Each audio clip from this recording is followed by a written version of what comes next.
खास बात की तरफ। ऐसे हालात में मैं आपको इससे पहले भी कह चुका हूं कि अपनी हिफाजत खुद इख्तियारी के लिए कुछ इशारे कहनाइए मैंने हमेशा से आपको समझाए हैं और अभी भी कोशिश करता हूं, देखते हैं आप कितने समझदार हैं। दोस्तों याद रखिए, और गर्मी का महीना भी चल रहा है, कि हर घर में ये सारी चीज़ें होनी चाहिए जो आपको बहुत काम आ सकती है।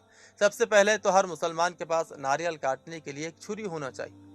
ये आपको शहर में कहीं भी कोई भी हार्डवेयर या बेचने वाले के पास या अमेज़न या फ्लिपकार्ट पर आसानी से मिल जाएगी।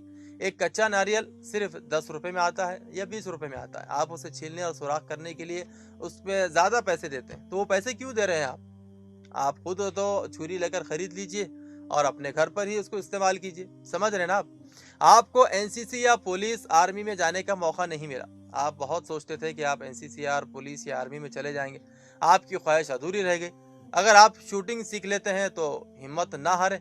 एयरगन 0.17 जो कि मार्केट में 3 या 4 हज़ार रुपये में आती है, और नेट पर 17.0 बोर एयरगन आसानी से मिलती है। उसकी लाइसेंस की भी उसको ज़रूरत नहीं है, आप वो घर में रख सकते हैं। उसके अलावा हालात को देखते हुए आप घर में 20 किलो ब्लीचिंग पाउडर की एक बोरी रख लीजिए।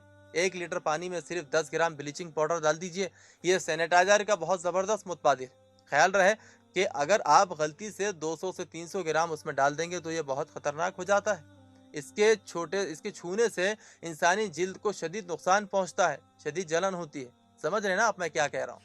कोरोना के दौरान सफाई की ज़रूरत के लिए 10 लीटर तेज़ाब रखना ज़रूरी है, क्योंकि बाथरूम के क्लीनर से बराबर सफाई नहीं होती है। हर मुसलमान के घर में 40 से 50 कोल्ड ड्रिंक्स के शीशे की बोतलें हर वक्त रहना ज़रूरी है, क्योंकि पता नहीं कि मेहमान कब आ जाए और हमें उनकी ज़ियाफ़त करनी पड़ जाए।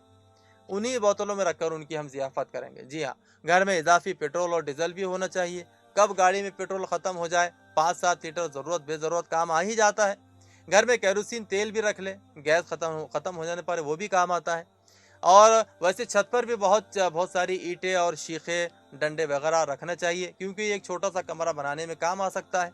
हर घर में साल भर के लिए पिसी हुई लाल मिर्चों का ज़ख़ीरा भी होना चाहिए, ताकि उसमें पता नहीं कब लॉकडाउन लग जाए, उसमें सब्जियों को झोंकने के लिए इस्तेमाल किया जा सके। और 10-12 डंडे भी होने चाहिए। जब किसी काम या तहरीक या जमाती काम के लिए झंडे लगाने हो तो ऐन मौके पर वो डंडे काम आ जाए, इसलिए पहले से इंतजाम कर लिए जाए। आप समझ रहे हैं ना मैं क्या कह रहा हूँ? बस अल्लाह से यही दुआ है कि अल्लाह ताला तमाम आलम इस्लाम